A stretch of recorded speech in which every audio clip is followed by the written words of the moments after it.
Hello everyone, welcome back to another light novel review video. Today we're going to be reviewing volume 3 of Grimgar. Just like my last videos, I'm going to talk about the plot, characters, the themes, and then at the end of the video, I'll give it a review from A all the way to F. There is a lot of action in this volume. Got a solid 80% action. And I'm going to be skipping over a lot of it to get to the main points of the story. Specifically because I've already talked a lot about this volume in particular in past videos, especially the section where it's just basically all action. So due to the fact there is just so much action in this volume, I will have to trim a lot of sections down. And if you guys want to know more about those sections in particular, I do have an entire video where I go into the nitty-gritty of volume 3 in a way that's a little different than my usual videos. Basically in this video, I talk about how they could actually do a season 2 of Grimgar by using volume 3 as a starting point, and I never actually got to talking about the second half of it with volume 4, specifically because the video never got enough likes or views for my liking, because it took a long time to make this video. So if you guys want to check it out, it's a very old video, but it's still good and relevant to be able to explain to you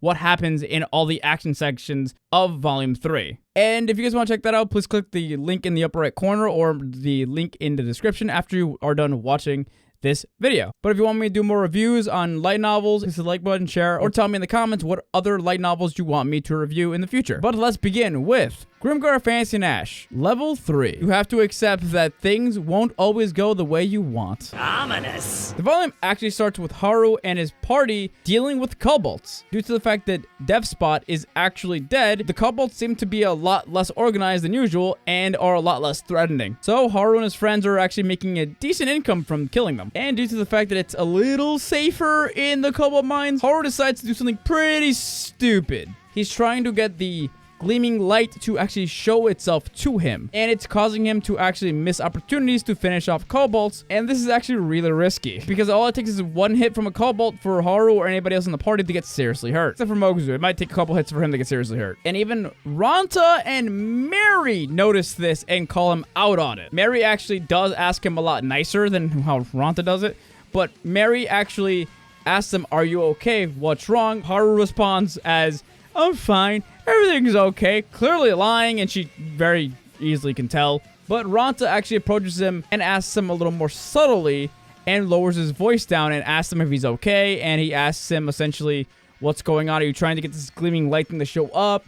And then he goes on a pretty interesting rant about how Haru is not a hero and he shouldn't try to be. This is Ranta's douchebag way of saying you can't use that gleaming light as a power reliably. Stop pretending like you can. And funny enough, he is actually completely right. And I will say, this is one of the most interesting things about Grimgar. Haru is just not special. That's the whole point of Haru. He's not a special guy who gets a special unique power that nobody else can have. He's just a guy who has everything that everyone else can use, and he makes do with that, which I personally think that makes him a more interesting character than a lot of other isekai protagonists. But eventually, they go back to Alterna, sell their stuff, go to the bar, which is just a common thing they do almost every single day. I'm sure you guys have noticed me saying that a couple times in past videos, where they just go kill things, come back, sell their stuff, go to a bar. That's pretty much all they do. They eventually go home and actually plan on sleeping. Haru can't sleep. He goes off and actually has a little bit of a depressed stupor where he just kind of sits down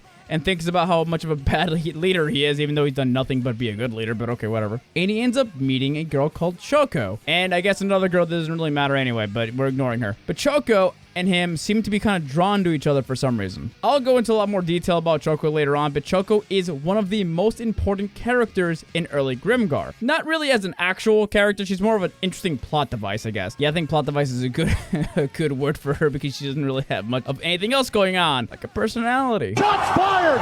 Shots fired! I like how the writer has the balls to put her on the cover of the book. Look, it's a new character. She's gonna be so important in the future.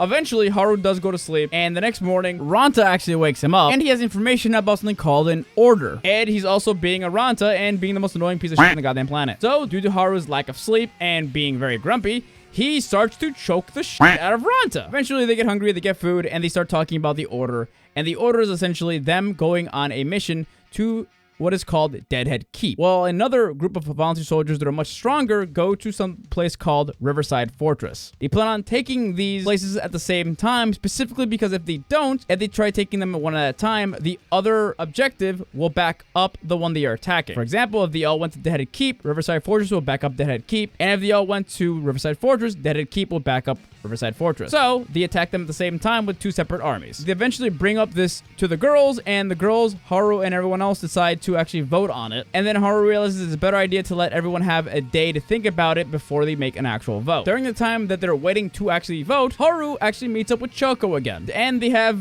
probably one of the most awkward conversations ever because they're both trying to figure out why they know each other and why the f they're drawn to each other. But they both clearly have these weird attraction to each other, and it isn't just romantic or sexual, it's just a weird feeling of deja vu. After Choco tells Haru that her party is going to go to Deadhead Keep, which by the way, dumbest plan ever. They just became volunteer soldiers and they're trying to fight orcs. Watch this video to understand why that's stupid. After hearing that Choco is going to go to Deadhead Keep, Haru decides, I want to vote to go. Haru then proceeds to justify every single thing to make it so his brain doesn't think that he's going specifically because of Choco, but he's clearly only going because Choco is going. Yes, stuff like the payment is also very good, which by the way, if I had mentioned earlier, they're getting paid about 1 gold to just go on the mission, which is actually quite a lot. And every single day that they're out on the mission, I think they get about 20 silver, I think. On the mission, there are going to be enemies that have bounties on them. If you take the enemies out, you can get anywhere between 50 gold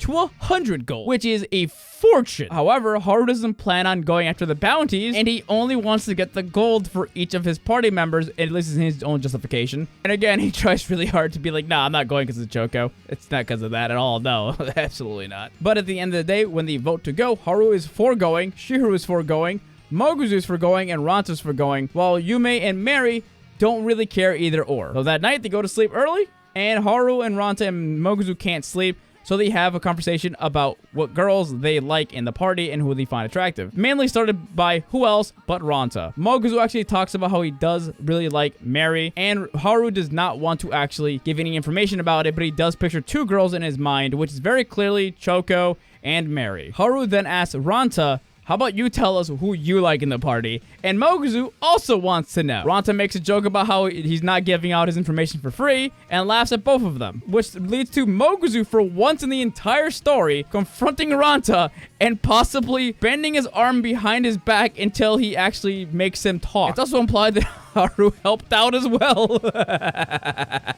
And they both ended up jumping his ass. From this point onward, it is basically just non-stop action. The characters sit down and meet with the other volunteer soldiers and actually make a plan. They are told that they are bringing ladders up to the front of the base. They ended up killing orcs, losing what they called basically their V cards as volunteer soldiers, because apparently in their culture, you're not a real volunteer soldier until you kill an orc, which is kind of fucked up, but it is what it is. And you just have endless action scenes. I can't go into more detail about these action sequences because there's just so much of it that it would make this video incredibly long and it'd be exhausting. However, the fights are really good, and I see why so many people say that this is their favorite volume. Eventually, Choco's party gets into a situation where Haru can't back them up, and Choco and the majority of her party end up getting slaughtered. This is in front of Haru, and Haru has a mental breakdown where he remembers everything for half a second about his old life. And he remembers that Choco was a friend that he used to know from his past life, and they used to be very, very close. We also find out that Haru has the worst taste in girls. Quote, she didn't read. She didn't listen to music. She barely watched TV, and when once in a while, she found something like a hobby, she tired of it in no time. When I asked her, is there anything you really, really like? She immediately responded, yeah, there's nothing. I have never been this flaccid. And yes, I am aware that Choco is trying to tell Haru that she likes him, but as a autistic guy, I have to say, you! What's really depressing is that Haru's entire skill set revolves around him being very, very perceptive. So when the character whose main asset is being perceptive cannot tell that you're basically telling him that you like him, maybe you're just bad at the game, girl. Mary supremacy! However, after he got all of his memories back of his old life for about half a second, they were immediately suppressed again, and he lost all of them except for knowing the fact that he knew Choco before he came to Grimgar. And he had this feeling of loss. Eventually, they do find Zoran, which is the leader of the entire keep, and Renji and Moguzu both have to go head-to-head with this guy. And my god, is this fight hardcore. Moguzu gets the absolute shit beat out of him, but he holds on strong, my guy. And Renji's just trying his best to not die. Meanwhile, Haru and the rest of the party are going around trying to take out the sorcerers as best as they can, because the sorcerers are such a problem for all the other volunteer soldiers. They have stuff like bugs, telekinesis, flamethrowers. So Haru and Ronto were like, yeah, f that. We're killing them immediately. Once they do, they start to focus on Zoran exclusively because they need to kill this guy. Haru uses Ronta as a way to bait Zoran around and try to give the other characters some room to breathe. But eventually, Zoran stops going after Ronta and focuses on Moguzu, hitting him constantly. When Haru gets in there to give him a quick backstab, Moguzu gets a really hard hit on Zoran. And Zoran starts to try to run away.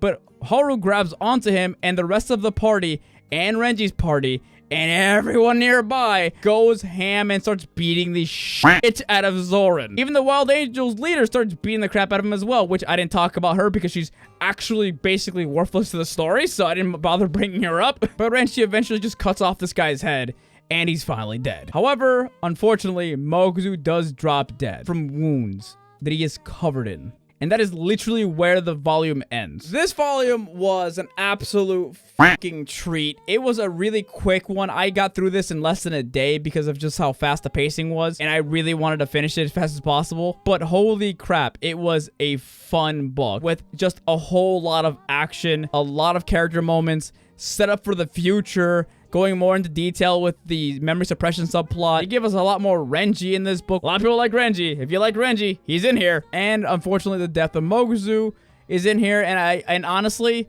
I know a lot of people feel bad for Moguzu's death. If you come from the anime directly into the light novel and go right into volume 3, I can see why you're sad. But if you just read the light novels, guys, he's barely a character in these books. Like, he has a lot to work with in volume 3, but it's also the volume where he dies, so that's really all you get. Ronta got some pretty interesting moments in this volume as well with Moguzu when they're trying to set up, like, essentially them becoming partners and opening up a ramen shop. Which, by the way, fun fact for those who are not aware, Moguzu did not always know how to cook. The anime gives him this fun character thing of him being a good cook and, like, being a whittler and knowing how to, like, carve and stuff like that. But in the light novel, they give him none of that. And it's only implied that he wants to learn to cook in volume 3. And later on in volume 14 plus, they kind of make it seem like he's cooked this entire time, but that's just not true. He's never cooked or done anything like that until the bonus volumes, which I think either the writer intended originally to make Moguzu a cook and have all these fun little character quirks,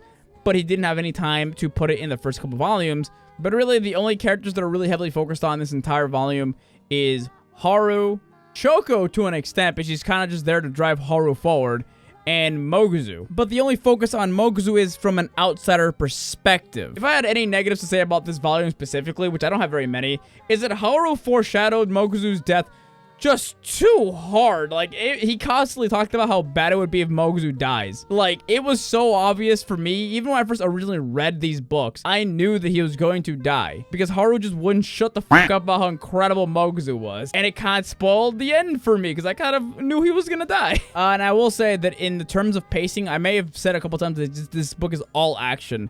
And it basically is. But they do find moments of chilled out talking for a moment here and there, so it's not just constant fighting.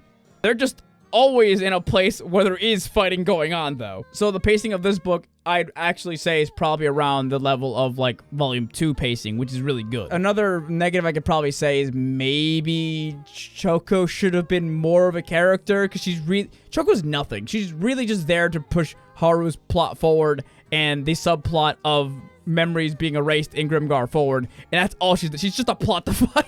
She's a plot device in a bowl cut. Was her death surprising? Yeah. Did I care? No. I genuinely really like this volume because they just went through so much shit. I was tired by the end of it. Starting in this volume, and you're gonna notice this a lot throughout the other volumes as well, Haru and Ronta's character arcs keep going in the direction I mentioned earlier. Ranta becomes a little more understanding people's feelings, and actually, at the very beginning of the story, shuts up a little bit and talks to Haru in a more quiet tone, so the others don't get an idea of that something is wrong with him. He keeps it between them and understands that the feelings of the rest of the party are also important, so he doesn't bring down morale, which is great. While Haru starts to utilize opportunities and situations to their benefit, and he starts making the hard calls a lot faster than he was in Volume 2, and he's going to continue it on this path for a long time, and I love watching these characters change in this way. The other characters don't really have as much change as Haru and Ranta, unfortunately. They get attention here and there, and you can only really notice their characters changing a little bit by small details as the story goes on. I'll mention certain characters changing in the next couple volumes because they do start to change more and more, like Chihiro and Yume to an extent, but mainly it's Haru and Ranta. And in terms of themes, well, the theme is very clearly just because you're doing everything correct or doing your best doesn't mean it's gonna go the way you want it to go. And honestly, I think that's the most simplest theme we've had so far in these books. And, yeah, it's even in the title. So, like, it's a very simple theme. Anywhere from Haru expecting to protect Choco to her actually dying and him not being able to do anything about it, to them expecting Mozuku to survive near the end and him just collapsing. Like, everything in this book technically went wrong, but they have to move forward. Like, they succeed in their mission, but it went wrong. And with all that in mind, I have to give this book a solid A. It doesn't reach the heights of what my favorite books go to, but it's definitely in the top tier of the Grimgar books. If you're someone who really enjoys more slower character moments, like in the other books, this might go down a little bit for you, because like I said, it's a solid like 80%-ish action. Also, for the record, this could totally be a really cool OVA kind of thing in the anime. Like a solid, maybe a 2-episode, 3-episode OVA, I'd be down for that. And honestly, I can't wait for the next volume, because the next volume is one of my favorites. Before I end this video, I would like to say thank you to all of our subscribers over on Twitch: Norberto Games, Wisteria Hysteria, RJS Problems, The Rhyme Hero, and Joseus93. Thank you all for your subscriptions. I really needed the money this month because of my dog surgeries. So again, thank you from the bottom of my heart. Subscribe to our Twitch to have a chance of being shouted out at the end of our videos, or click the little thanks button and donate to our YouTube directly. See you guys in the next video, and I hope you guys have a great day. Bye!